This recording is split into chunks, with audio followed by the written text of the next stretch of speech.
Hello，各位好，輝 Sir 啊，今日有少少時間喎。今日少少時間咧，想講解下嗰個叫做基本操控裏邊嘅轉波手勢啦。上集都講咗推拉手，我會建議大家點樣去練啦。咁轉波手勢都係喎，轉波手勢都係第一堂講好，即係基本上個個都會講。但係咧，第二堂翻嚟就冇晒，甚至乎第三、四堂之後打後嘅時間咧，全部通通都係做得唔好嘅。轉波手勢、腳步嘅控制啦，腳步嘅控制，如果喺第二度嚟嘅考生啊，或者本身唔係跟開我嘅，我會一開始會執得比較嚴謹啲啦。咁啊，開頭執都係頭一兩堂嘅，頭一兩節啫，執咗大概知道我嘅要求啊，大概知道嗰個操作方法啦係點樣，咁就已經可以慢慢自己練㗎啦。咁因為我哋除咗基本操控之外咧，其實仲有好多嘢要顧啦，路面上啊、望鏡啊、轉彎嘅質素啊、速度啊各樣嘢。咁但係無論點樣都好啦，操控嘅技巧咧都係我哋個底嚟嘅。操控嘅技巧個底咧如果係成日甩甩漏漏啊，或者唔就手啊，咁都會好影響你之後嗰個進度嘅。咁呢度首先都講一講我自己嗰個睇法啦。因為操控咧，其實我成日都形容啊，揸車係一個技巧嘅操作嚟啦，一個純粹一個技巧嘅技術啦，技巧嘅訓練啦，技巧嘅應用啦。OK， 同埋考慮反應啊，同埋嗰個判斷力咁樣啦。揸車就算你幾唔理解、幾唔認同都好，揸車都係一件咁嘅事。我都成日都會將佢比喻成打波嘅，打波。咁基本操控即係你一般嘅球技，一般嘅球技。咁至於點樣強化你球技咧？唔同嘅教練或者唔同嘅師傅咧，都會有唔同嘅講法、見解、意見，甚至乎可能有啲嘅高手啊，揸車揸得好叻嘅，揸車揸得好快嘅。OK， 佢會有唔同嘅技巧教俾你，都唔出奇嘅。咁但係無論各種嘅技巧啦，我哋我自己成日都講啦，唔好固步自封先，即係唔好覺得自己已經係滿足啦、足夠啦。我哋集思廣益咯，集思廣益，我哋學多啲唔同嘅技巧，對我哋嚟講都係好事嚟嘅。只要記住安全第一就 OK 啦。咁技巧方面咧，唔同嘅師傅有唔同嘅教法啦。即係我如果拍片嚟講咧，即係好處就係可以俾我自己嘅學生去重溫啦。無論你喺邊度睇過唔同嘅講法又好，或者你根本一直以嚟都唔係咁揸嘅喎，同你講嘅完全唔一樣嘅，同我嘅講法嘅做法其實都唔緊要嘅。技巧性嘅嘢咧，其實冇話絕對正確啊，或者絕對係一定要係咁做先至啱，絕對冇嘅。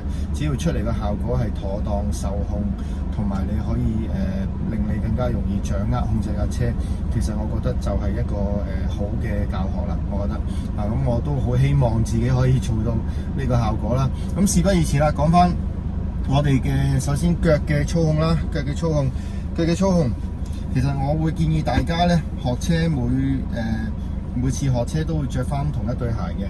咁可能我哋第一堂着錯鞋啊，或者第二堂想試第二對鞋都唔緊要嘅。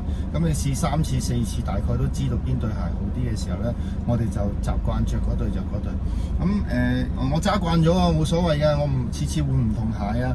揸慣咗就冇乜所謂嘅。其實揸慣咗着斗零踭都揸到嘅。總之唔好着拖鞋啊，着斗零踭都揸到啊，真係唔係講笑㗎嚇。咁但係我哋新手嘛，新手爭啲係爭啲啊，堂感覺都唔一樣，係嘛？咁都會有少少影響嘅，爭啲都會有影響。咁我會建議大家着嘅鞋係平底啦，個鞋底係軟熟啦，鞋頭係唔好咁闊啦，鞋頭呢個位唔好咁闊啦嚇。咁唔好好似嗰啲叫咩啊？老爹鞋係嘛？依家興老爹鞋，唔知係咪 out 咗啲啦？老爹鞋呢個底咪好闊好厚嘅，嗰啲就唔建議啦，因為好容易踩錯隔離啊，或者棘到隔離啲嘢啊。咁我會建議大家會着啲跑鞋之類嗰啲啦，或者平底啊，好似我而家着住呢對舊波鞋咁啊，平底總之着得舒適就得㗎啦，盡量都唔好着啲硬底啊、boot 啊、皮鞋包隻腳好辛苦啊，或者個底好硬啊，好似木板咁硬嗰啲啊，嗰啲就唔係話唔得，係唔係咁容易俾你感覺到個腳踏嗰個感覺咯嚇。咁總之揸慣咗就乜都得，揸慣咗就着乜都揸到啊。如果唔熟嘅話咧，就爭少少就爭少少啦。咁所以咧鞋方面咧，我自己都幾執着嘅，因為以前我自己學車，即係講翻我自己嘅經歷啦。學車嘅時候咧，我記得我帶對鞋去學車咧，帶對鞋翻工俾啲同事笑嘅，佢哋笑我，喂，做咩帶對皮鞋翻嚟啊？我唔使着皮鞋，我話學車要着啊嘛。咁佢哋笑到一齊大笑，即係取笑我嘅嚇。咁我好深感受嘅。我諗依家睇，如果有機會睇到片咧，嗰位同事或者嗰位朋友都知我講緊佢，唔緊要嘅都我對住佢都係咁講嘅，我對住佢都成日咁樣講嘅嚇。咁總之咧我嗰陣係諗住着嗰對鞋去考師傅牌嗰陣嚇，咁我就次都帶翻嗰對鞋去學車啊。咁褲衫嗰啲就唔緊要啦嚇，因為都唔係好影響操控，主要係腳啦。OK， 咁我會帶同一對鞋啦。好啦，咁踩腳啦。咁我哋其實揸棍波車同自動波車同棍波車嘅右腳係一樣嘅，所以咧我都當講埋自動波車啦嚇。咁雖然呢個係棍波車，棍波嘅機器啦，棍波係 4N 啦。OK， 咁我哋左腳首先講左腳，我哋踩落去嘅時候咧，其實係快踩嘅，快踩。又唔使話一腳揮落去啊 ！OK， 我哋唔係比賽，唔係賽車啊嘛。有時我哋睇啲比賽片咧、賽車片咧，嗰啲車手一腳踩落去嗰啲，我哋唔使用嗰啲技巧。OK， 總之踩落去流暢，一下踩到底，一下踩到底。你 feel 到踩到底咧，係大概用幾多力嘅？咁我哋新手嚟講咧，可能會用好多多餘嘅力啊，變咗成日踩會好攰啊嘛。咁我哋透過練習咧，我哋大概知道幾多咧就踩到落底啦。咁但係咁喎，有樣嘢唔可以唔提喎，踩腳咧其實同你嘅座位息息相關嘅喎。如果你座位校得唔啱咧，其實都好影響嘅。所以我呢度都順帶講講啦，校座位咧，其實我哋校啱我哋嘅腰背要輕輕貼住個座椅嘅。除咗有個適當嘅受力嘅狀態之外咧，其實如果我哋有啲咩意外嘅話咧，頭枕啦、背脊啦同埋腰咧，都係盡量等我哋有一個最好最貼嘅保護嘅。所以座位除咗安全舒適之外咧，仲要適當啦。我哋校咗座位咧，腰部咧應該係我哋會踩腳咧 feel 到條腰有少少受力嘅。OK， 踩晒落去，我哋用腳嘅前半部踩啦，腳趾同腳掌中間個位踩落去啦。咁我哋會見到我哋隻腳咧係會有少少微微嘅彎曲嘅，就唔會話直晒嘅。我錯誤示範，吞後啲，咁樣就唔係幾好啦。咁樣就唔係幾好啦，直晒。OK， 咁又或者有啲同學仔咧搞到好前，咁樣踩好似方便啲啊嘛。頂膝頭哥都唔係最大問題喎，最大問題係如果我哋隻右腳咧，如果我哋個膝頭哥處於一個折埋嘅狀態咧，我哋嘅右腳好難去做到呢個動作嘅。呢個動作好難做嘅，所以唔係越前越好嘅嚇，越前就唔係夾住自己就唔係咁好。